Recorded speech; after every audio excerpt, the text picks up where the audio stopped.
Esse é o Ancapso e nós vamos falar agora sobre a eleição do Fachin e do Alexandre de Moraes para a presidência do STF. Sim, o Fachin será o próximo presidente do STF, já agora em setembro, e o Alexandre de Moraes será o vice dele. O pior acontece em 2027, meu amigo. Em 2027, o Alexandre de Moraes se torna presidente do STF.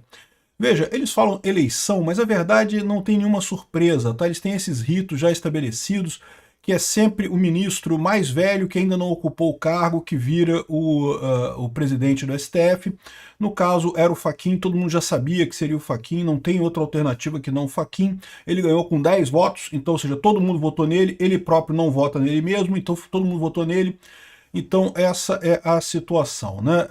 Não tem nenhuma surpresa nisso daí. Mas agora a grande dúvida que todo mundo fica é o que esperar do Fachin nessa presidência dele? Essa notícia foi sugerida por Tirania da Soberania, ginecologista da Janja e várias outras pessoas. Obrigado aí ao pessoal que sugeriu notícias lá no nosso site, no visãolibertaria.com, e obrigado a você que está assistindo o nosso vídeo. Se você gosta do nosso conteúdo, por favor, deixe o seu like e se inscreva aqui no canal, né? Pois bem, o Fachin e o Moraes foram eleitos hoje presidentes do STF, presidente e vice do STF. Isso é o padrão deles lá, já tem todo um esquema. O Fachin é hoje o vice já do Barroso, então se vamos supor o Barroso desistir a qualquer momento, quem assumiria já seria o Fachin de qualquer forma, e ele já foi eleito para assumir o STF a partir de setembro, né?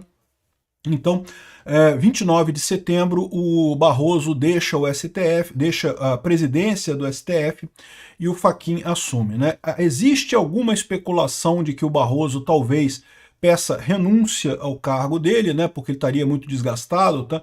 Cansou de falar merda, nós derrotamos o bolsonarismo, perdeu o Mané e não sei o que lá, um monte de merda que ele andou falando.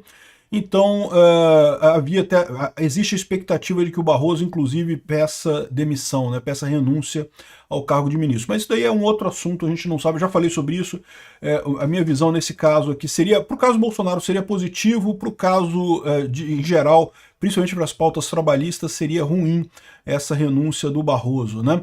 Agora, o caso do Fachin é diferente. O que você tem primeiro quando você percebe a atuação do Fachin? Ele certamente é muito mais discreto que o Barroso.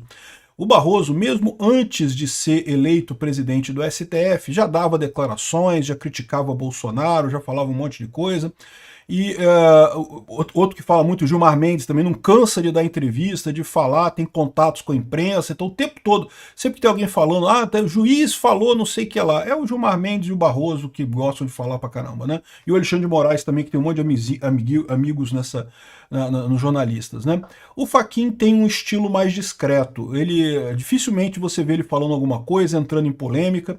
Isso é uma coisa positiva, tá? Isso a gente espera que ele seja mais discreto, não entre nessas polêmicas todas, muito embora ele seja um cara à esquerda, ou seja, ele vai ter também esse fator, vai ser ruim para o Bolsonaro, vai ser ruim também para a causa trabalhista, porque se depender do Fachin, meu amigo, vai ser CLT para todo mundo, acabou o trabalho de entregador, acabou o trabalho de iFood, não sei o que lá. É que não é só ele, né? Tem os outros votos dos outros ministros, então por enquanto isso não tem risco ainda.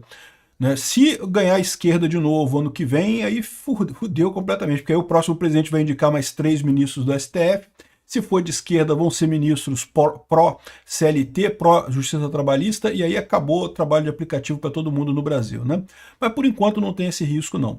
O que eu acho que pode acontecer nesse caso, uma coisa positiva que a gente pode tirar do Fachin, vocês lembram, o Fachin foi um dos que votou contra a decisão de censura às redes.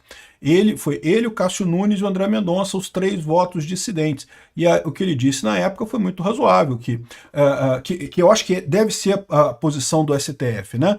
O STF está aqui para cumprir a lei, não está para criar uma lei nova. O que o pessoal fez ali com a ação de inconstitucionalidade do Marco Civil da Internet foi justamente criar a lei do nada. Isso não é para ser feito dessa forma.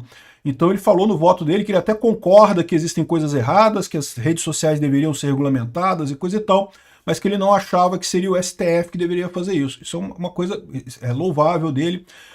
Não se esperava isso dele, né? Porque é muito à esquerda e coisa e tal, mas esse é o caminho correto. É ministro que quer julgar pelo que está na lei, não é para inventar coisa, não é para se criar nada no STF, não é essa a função do STF. O STF é um órgão supostamente técnico, né?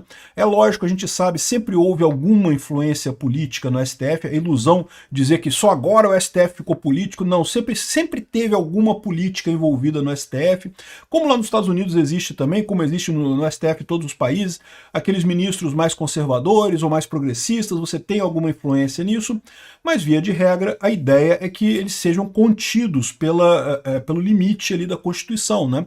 Podem oferecer a opinião deles, mas sem extrapolar, sem inventar coisas. E o que a gente tem visto no STF, infelizmente, é que eles romperam totalmente esse condão usando a questão principiológica, né? Por princípio, não porque o princípio diz isso, então não interessa mais nada, a gente pode decidir qualquer coisa.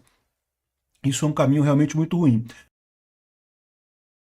Então eu acho que vai ser algo positivo para o STF, uma melhoria que a gente tende a ver a partir daqui.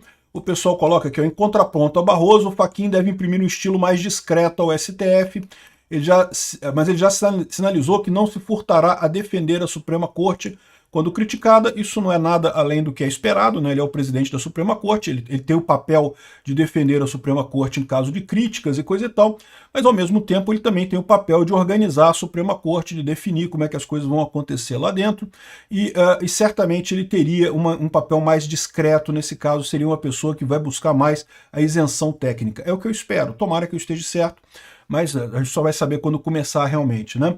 A questão toda é que o vice dele é o Alexandre de Moraes. De novo, isso não é escolha, isso eles fazem uma conta lá, de novo, quem vai assumir a próxima presidência vai ser o Alexandre de Moraes.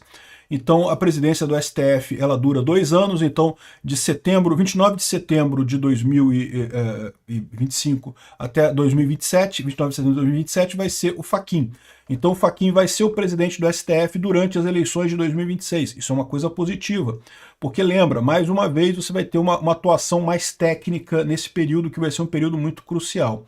Chegando em 2027, aí que vai vir o problema, né? Eventualmente, se a gente não conseguir se livrar do Alexandre de Moraes, não conseguir o impeachment dele, ou se ele não pedir demissão até o 2027, ele se tornaria o presidente do STF em 2027, porque ele vai ser o ministro mais antigo, né, mais velho, né? Que ainda não assumiu esse posto, e daí ele assumiria isso em setembro de 2027. Pode ser uma dor de cabeça o Alexandre de Moraes no STF, porque novamente daria força para ele. O Alexandre de Moraes, sem ser o presidente do STF, já praticamente manda em todo mundo lá. Imagina, no momento que ele for o presidente do STF, não dá para esperar nada menos que uma tragédia completa nessa situação, né? Lembrando que em 2027 ainda estaremos no governo Trump nos Estados Unidos. Então a gente ainda vai ter aí um período, supostamente, se nada mudar até lá, teremos entre setembro de 2027 e abril de 2029, Alexandre de Moraes, presidente do STF no Brasil, e Trump, presidente lá nos Estados Unidos. O que pode surgir dessa briga, eu não sei. Eu acho que não vamos chegar a isso, tá? Eu acho que eles vão dar um jeito de botar uma coleira no Alexandre de Moraes, porque se não fizerem isso, a situação vai degringolar muito rapidamente aqui no Brasil. Mas, não sei, vamos ver o que vai acontecer. Temos aí vários caminhos pela frente aí.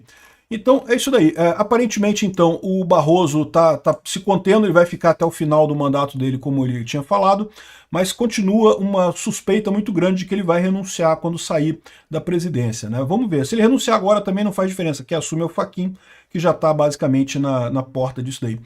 Isso também, um detalhe importante também, é por isso que o Alexandre de Moraes quer condenar o Bolsonaro ainda em setembro, porque ainda é o Barroso o presidente do STF, né? Ele teme, veja, o Barroso ajudou de várias formas o Alexandre de Moraes nesse processo. O Fachin, eu acho que ajudaria também, tá? O Fachin também quer prender Bolsonaro do mesmo jeito. Mas eu não sei se ajudaria tanto quanto o Barroso. O Barroso é muito mais político, muito menos técnico, né? Enfim, essa presidência do Fachin não é nada inesperado, já estava escrito que seria ele mesmo.